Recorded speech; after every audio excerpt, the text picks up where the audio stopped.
So in today's video, I'm going to be sharing with you how I was able to get 98% for physical sciences in my final MATRIC results. This was one of the most requested videos. I saw that you guys were saying, I am struggling with maths, I am struggling with physical sciences, and also the reaction that I got from you guys after I shared my MATRIC results. So I'm not only gonna do a video about physical sciences, but I'm gonna do a video about maths, and I'm gonna upload that video tomorrow. So these are the two subjects that I'm gonna do videos about, simply because those are the two subjects that are required for medicine. And also, I do not want my content to be based on high school stuff. If you get what I'm saying, I don't want it to only focus on people in high school and just neglect the whole concept or neglect people at university. But I am going to share with you guys how I make my notes, how I study effectively, how I make a timetable, useful study apps, but it's not going to be subject based. If you want study tips on how to approach any of your subjects, whatever you are doing in high school, please go back to that video where I shared how I got 7 distinctions in MATRIC. There I give all the study tips that I used for all my subjects, and I hope that will help you guys. So another thing that I'm just gonna say, I am not a teacher. I do not have any qualification, bachelor's of education degree. I am not a subject advisor. I am just a student sharing with you guys how I was able to get through MATRIC or get this mark in MATRIC. My study methods might not help you, and it might work for you, it might not work for you. So if it doesn't work and if you feel like you are struggling, please talk to someone who's qualified.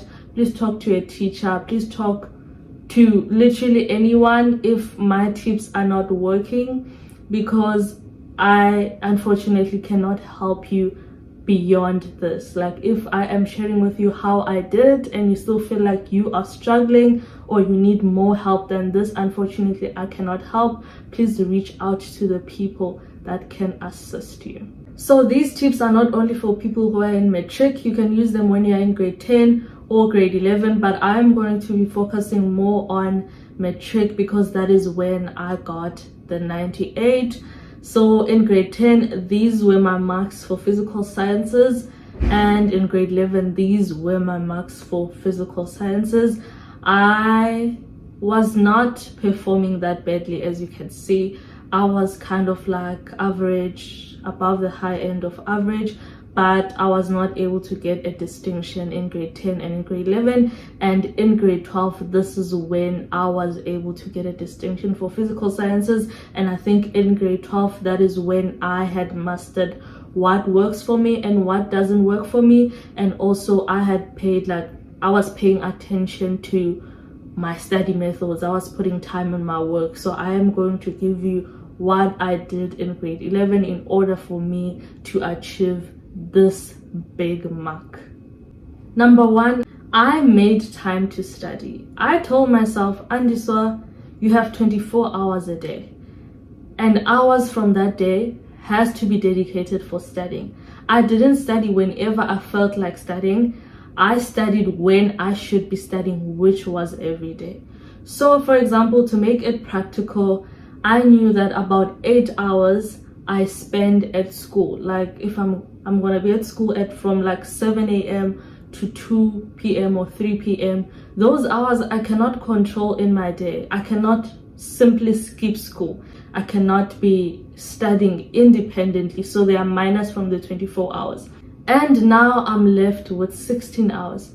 The other 16 hours was completely up to me what I do during that time, whether I sleep, whether I spend time with friends, whether I spend time on my phone, whether I study, anything.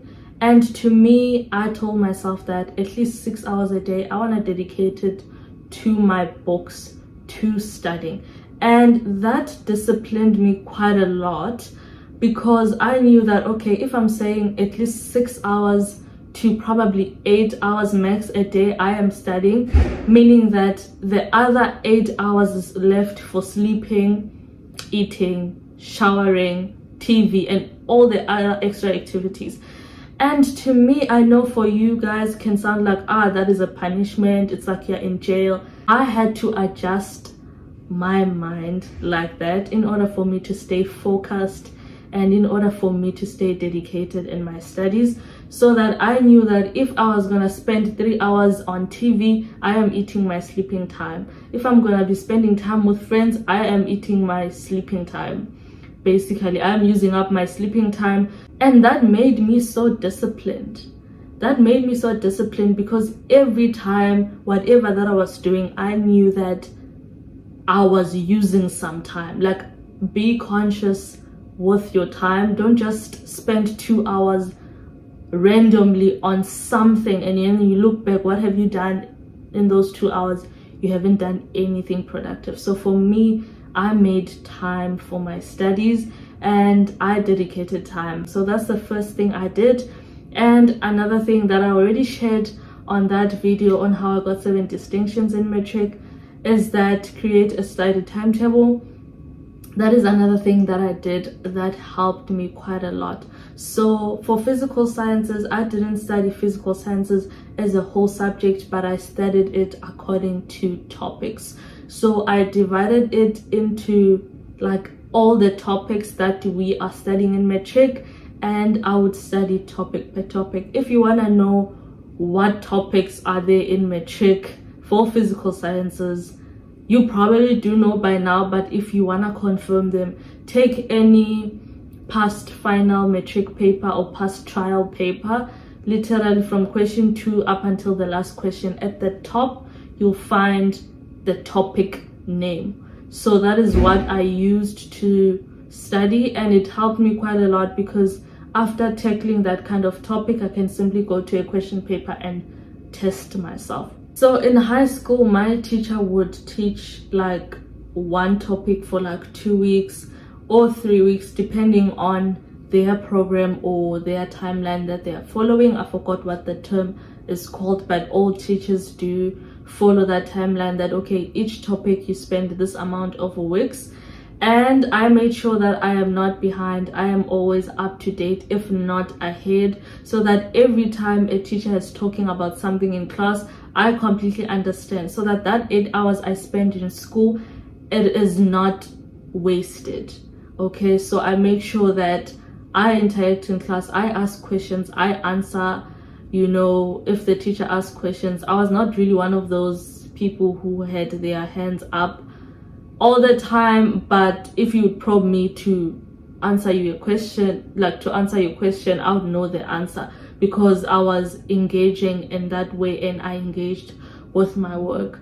If you're asking yourself, how do I study then from day to day? Start with the topic you guys are currently doing and go to the textbook, go to the study guide and read that topic off, and then try to apply your knowledge and answer your homeworks or do your homework, or try to apply that knowledge and answer exemplar questions. And if you do not understand, go back to your teacher the next day and say, okay, in this topic I do not understand. It is easier for teachers to help you with the topics that you are currently doing now, because also they are so invested in it, than you asking about probably a topic that you did 2 months ago because you've only done the topic now.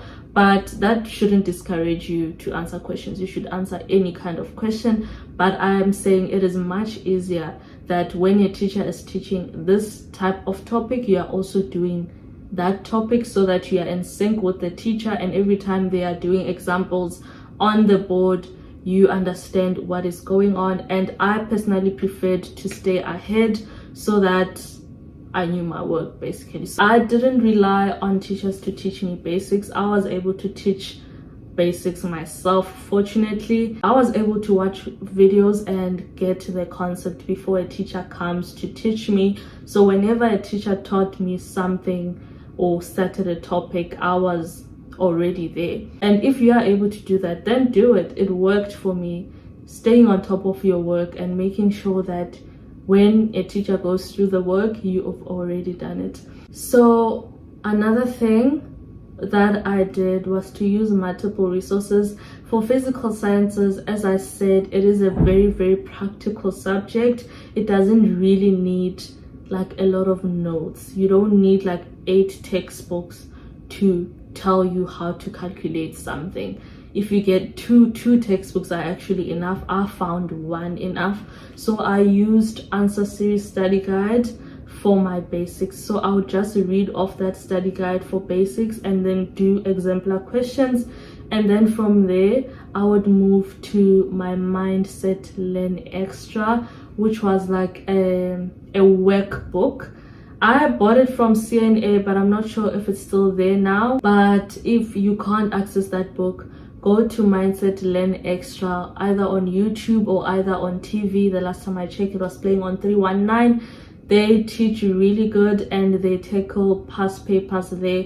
So that is what I used to practice daily. So if I had already read about a certain topic and I know the basics, I know the formula, and I want to apply my knowledge, I would go to that workbook and try working out the questions. Or if I want to refresh my knowledge and see how to apply a formula, I would watch a YouTube video for Mindset Learn Extra. And then after understanding a concept, I will then go to past papers. So those are the resources that I used. I used the Answer Series Study Guide, Mindset Learn Extra workbook, and Mindset Learn Extra YouTube videos. But while I was doing my research before shooting this video, I found this very cool YouTube channel by Mlungisi Nkosi. I think he is a teacher. I don't know him, but he makes really good videos about physical sciences and maths. I think they are more for matrics. In case you needed another YouTube channel you could follow for practice questions, he does past papers and works them out step by step with you.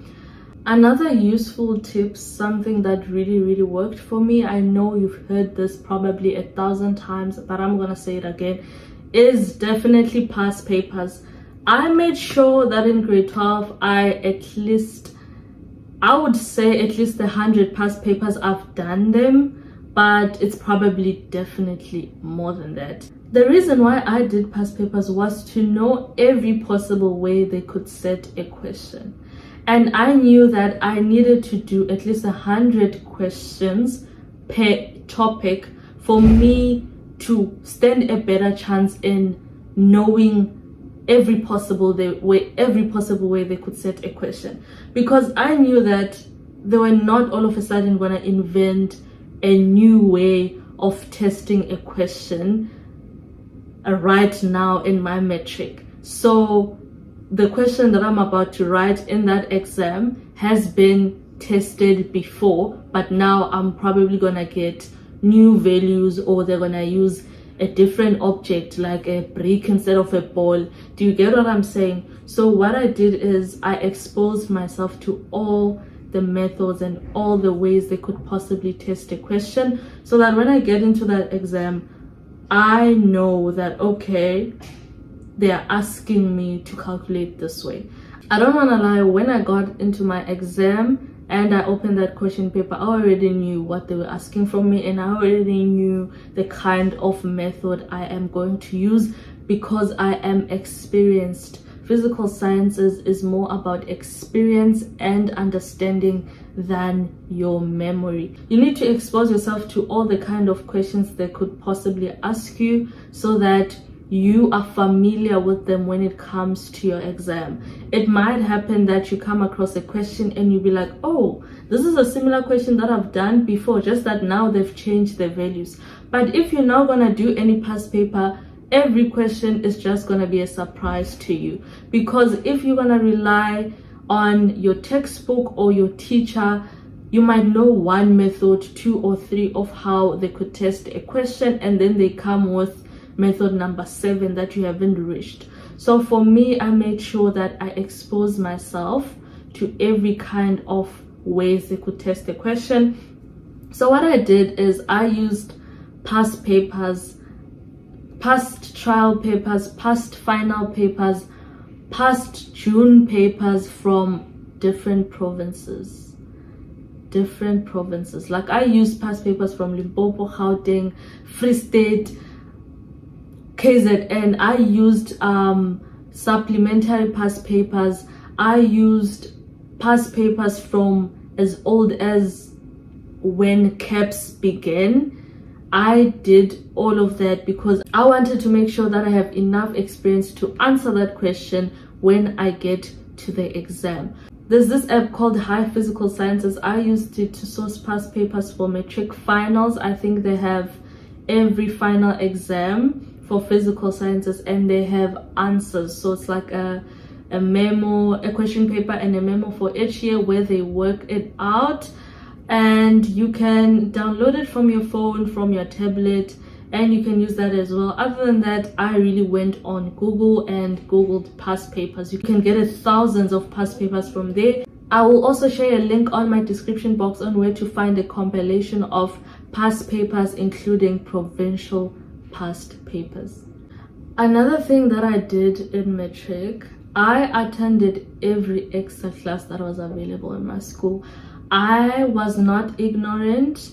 I didn't treat myself as a special kid that, okay, Andiswa, you are the top learner in physical sciences, therefore why you should attend an extra class. If there were extra classes, I would be the first one to be there. If there are no extra classes, I am requesting one because I wanted to make sure I did not miss anything.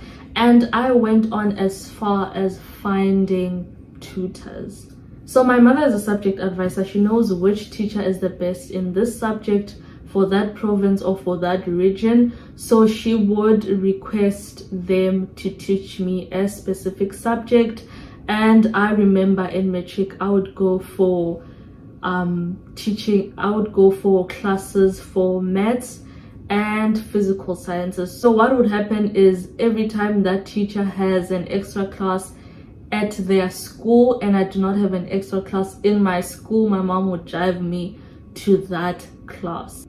Let me give you a detailed overview of what actually happened throughout the 12 months I was in MATRIC when it comes to physical sciences.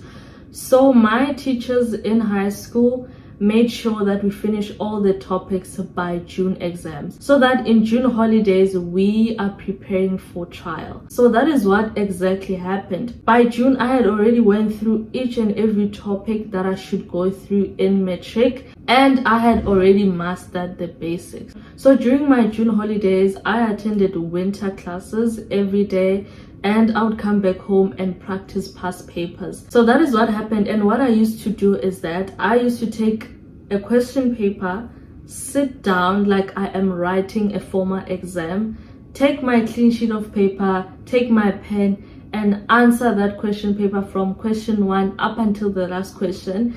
And then I would take a memo and mark myself to see how much I got. That really helped me to see where I am currently standing. Like I would say, okay, now I'm a month away from my trial exam and I just did this paper and I got 110 over 150, meaning that I am most likely to get better marks because I'm going to be working consistently for the next month. So in my exam, I am most likely to get a better mark. So I suggest that you do that so that you know your baseline, you know where you're standing. Take a past paper, sit down like you're in an exam, set your 3 hours and do that past paper from question 1 up until the last question. Do not leave any question out. Attempt it like you would attempt it in an exam and mark yourself. See the questions that you struggle the most and make sure that you work on them the most, because that shows you that is where you are lacking. So in order for you to get like 100% in each and every subject, you have to focus on question by question.